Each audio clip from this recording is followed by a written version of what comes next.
الحمد لله رب العالمين والصلاة والسلام على سيد الأنبياء والمرسلين وعلى آله وصحبه أجمعين. أما بعد، فأعوذ بالله من الشيطان الرجيم. بسم الله الرحمن الرحيم. والفجر وليال عشر صدق الله مولانا العظيم.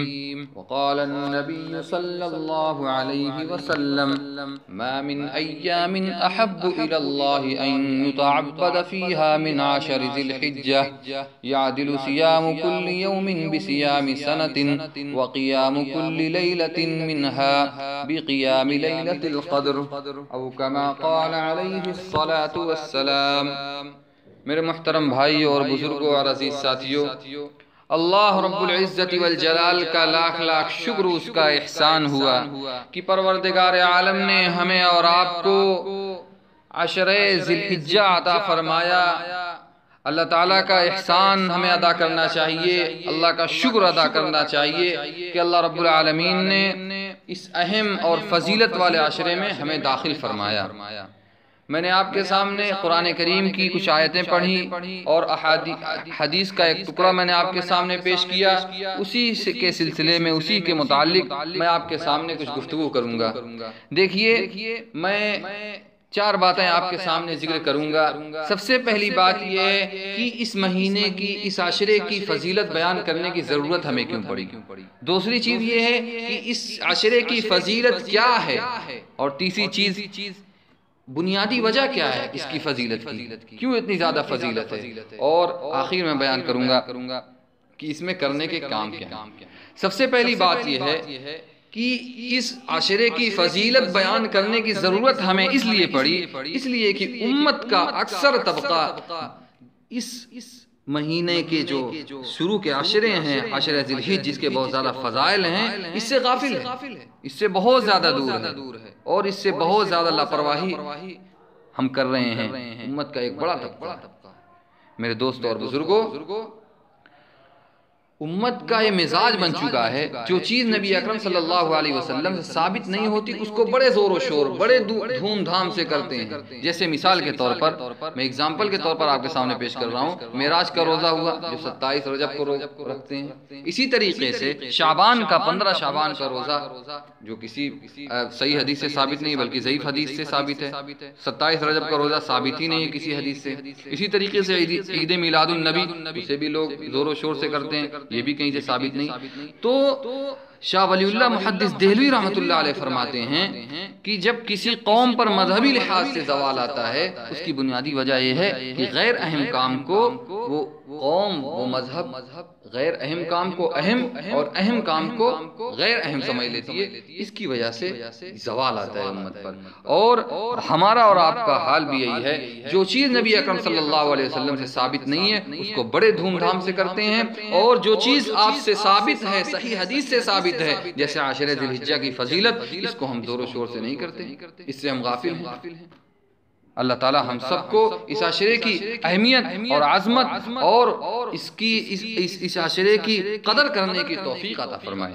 میرے دوستوں اور بزرگوں، یہ میں نے ایک وجہ آپ کے سامنے بیان کی کہ کیوں آخر لوگ کیوں غافل ہیں. اس سے غافل اسی وجہ سے ہیں کہ ہم نے غیر اہم کام کو اہم، اہم کام کو غیر اہم سمجھ لیا. آج یہی وجہ ہے کہ ہم زوال کی طرف جا رہے ہیں.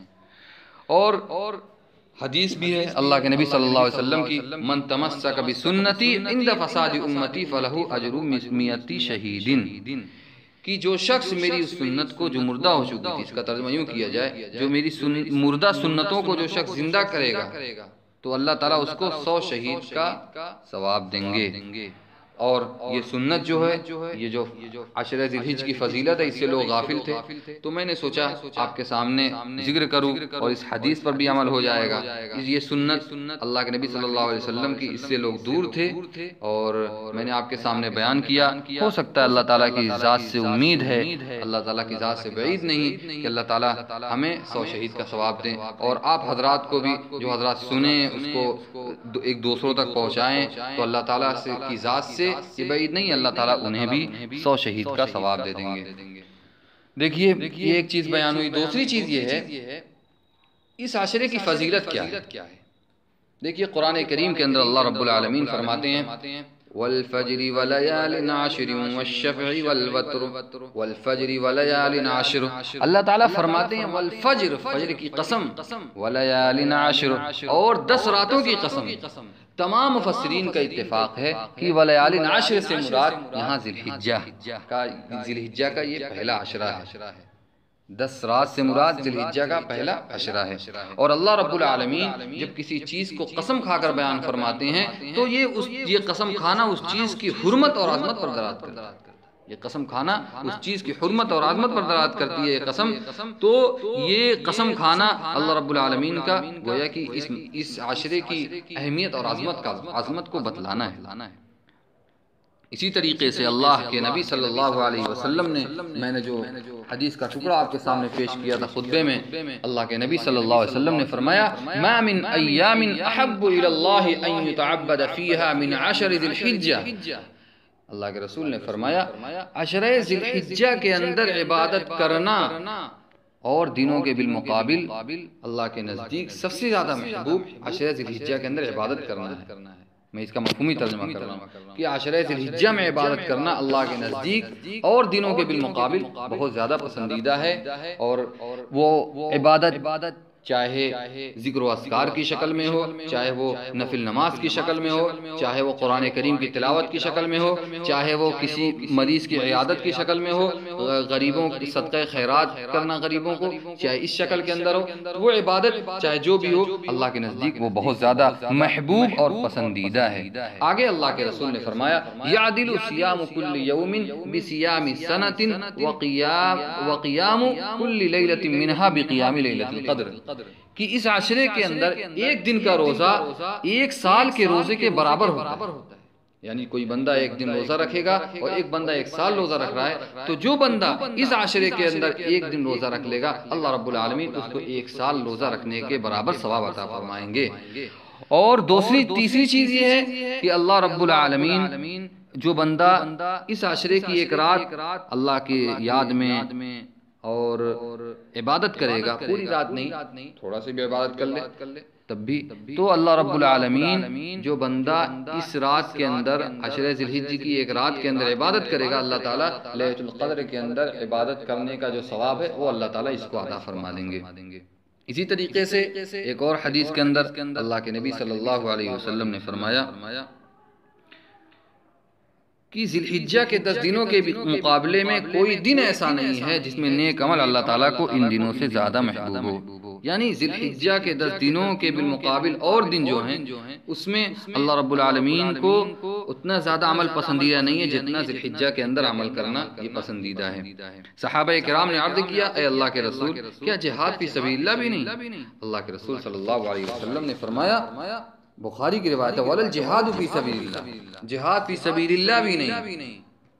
لیکن اللہ کے رسول نے آگے استثناء کر دیا مگر وہ شخص جو اپنے جان و مال کے ساتھ راہ جہاد میں نکلے اور کچھ واپس لے کر نہ آئے، وہیں شہید ہو جائے. یہ بندہ اگر ہے کوئی ایسا تو وہ ذی الحجہ کے اندر جو فضیلت ہے اس سے بڑھ جائے گا. تو یہ میں نے احادیث مبارکہ اور قرآن کریم کی کچھ آیت آپ کے سامنے پیش کی اور اسی کے متعلق میں نے کچھ باتیں آپ کے سامنے عرض کی کہ اس کی فضیلت بہت زیادہ ہے اور ہمیں خوب اس مہینے اس عشرے کی قدر کرنا چاہیے.